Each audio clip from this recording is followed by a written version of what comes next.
नमस्कार विद्यार्थी मित्रांनो, मी अर्चना पाटील आपले आजच्या या व्हिडिओमध्ये स्वागत करते। आज आपण मराठी या विषयामध्ये क्रियापदाचा अभ्यास करणार आहोत। क्रियापदाचा अभ्यास करण्या अगोदर आपण नाम, सर्वनाम, विशेषण यांचा अभ्यास केलेला आहे। मित्रांनो, येथे आपल्या समोर काही चित्रे दिसत आहेत। जर आपण या चित्रांचे निरीक्षण केले तर प्रत्येक चित्रामध्ये आपल्याला कोणती ना कोणती क्रिया घडताना दिसून येत आहे। पहिल्या चित्रामध्ये धावण्याची क्रिया होत आहे, दुसऱ्या चित्रामध्ये वाचण्याची क्रिया होत आहे, तिसऱ्या चित्रामध्ये लावण्याची क्रिया होत आहे, चौथ्या चित्रामध्ये काढण्याची क्रिया होत आहे। आता आपण काय करूया, या चित्रावर आधारित वाक्य तयार करूया।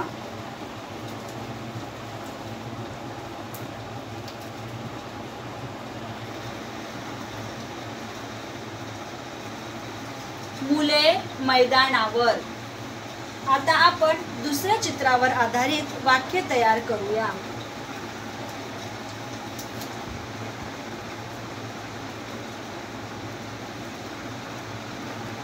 मुलगी पुस्तक। आता आपण तिसऱ्या चित्रावर आधारित वाक्य तयार करूया।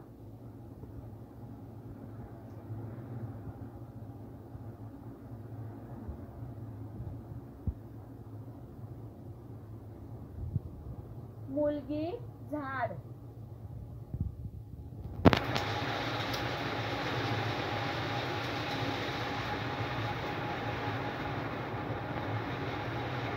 मुले चित्र। मुले मैदानावर, मुलगी पुस्तक, मुलगी झाड, मुले चित्र। मित्रांनो, आपण काय केले, या चित्रांवर आधारित शब्दांचा समूह तयार केला। अर्थपूर्ण शब्दांच्या समूहालाच वाक्य असे म्हणतात, पण या शब्दांच्या समूहावरून आपले वाक्य पूर्ण होत नाही। त्याचबरोबर चित्रामध्ये जी क्रिया होत आहे त्या क्रियेचा बोध होत नाही। आपल्याला असे प्रत्येक वाक्यामध्ये असे आढळून येते की आपले वाक्य हे पूर्ण होत नाही किंवा चित्रामध्ये जी क्रिया घडत आहे त्या क्रियेचा बोध होत नाही।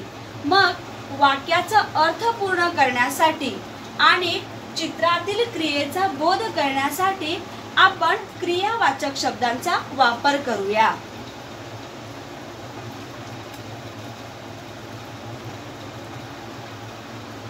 धावतात। मुले मैदानावर धावतात। आपण दुसऱ्या वाक्यातही तसेच करूया। वाचते। मुलगी पुस्तक वाचते।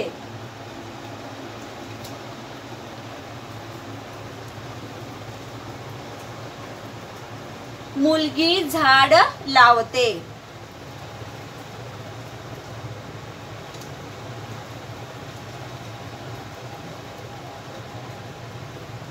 काढतात। मुले चित्र काढतात।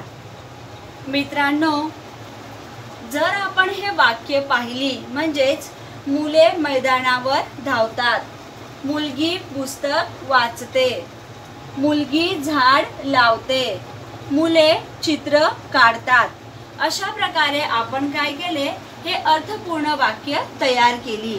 जर आपण या वाक्यांचे निरीक्षण केले तर या वाक्यांमधील जे लाल रंगाचे शब्द आहेत म्हणजे धावतात, वाचते, लावते, काढतात, असे जे हे लाल रंगाचे शब्द आहेत, हे लाल रंगाचे शब्द आपल्या वाक्याचा अर्थही पूर्ण करतात आणि चित्रामध्ये जी क्रिया होत आहे ती क्रियेचा आपल्याला बोध करून देतात। म्हणजेच काय मित्रांनो, वाक्याचा अर्थ पूर्ण करणाऱ्या क्रियावाचक शब्दालाच क्रियापद असे म्हणतात। मी पुन्हा एकदा सांगते, वाक्याचा अर्थ पूर्ण करणाऱ्या क्रियावाचक शब्दालाच क्रियापद असे म्हणतात। आता आपण क्रियापदाची परिभाषा अभ्यासूया।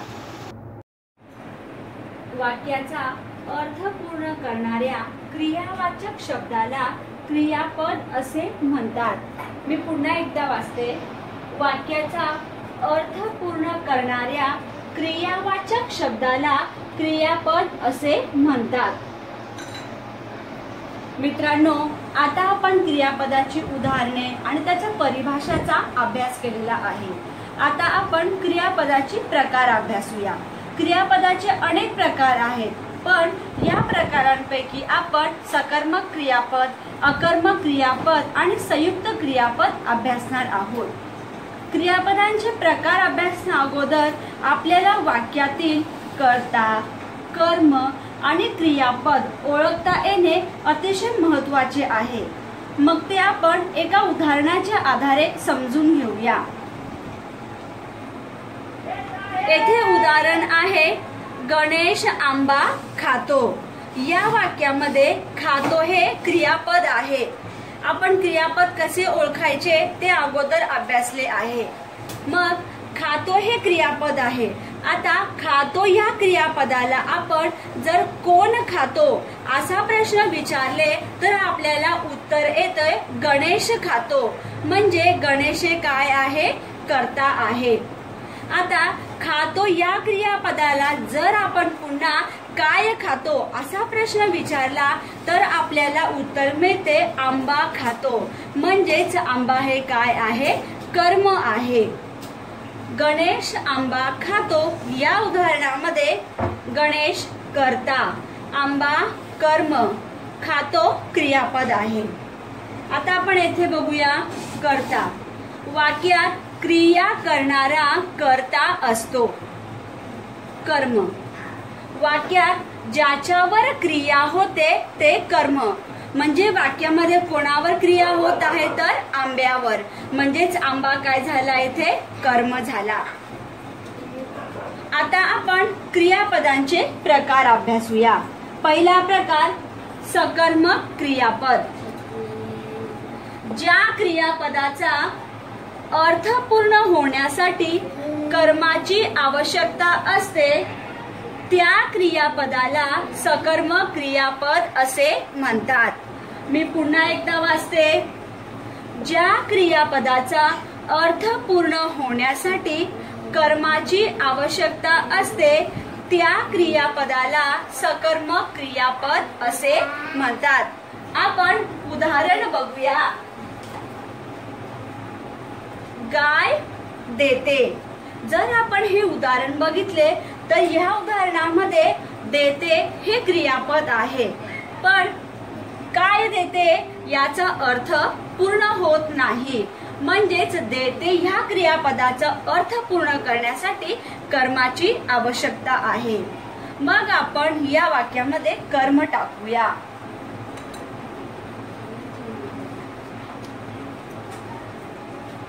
आपण येथे दूध हे कर्म टाकल्यावर आपले वाक्य तयार झाले, गाय दूध देते।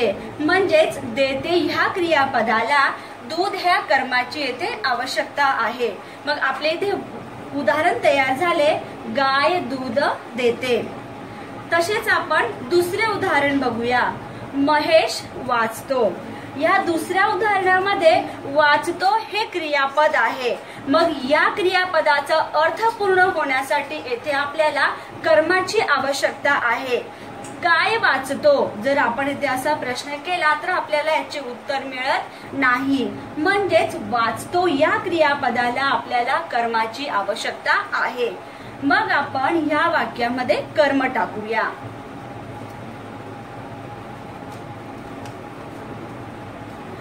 महेश पुस्तक वाचतो। अशा प्रकारे आपले हे दुसरे उदाहरण तयार झाले।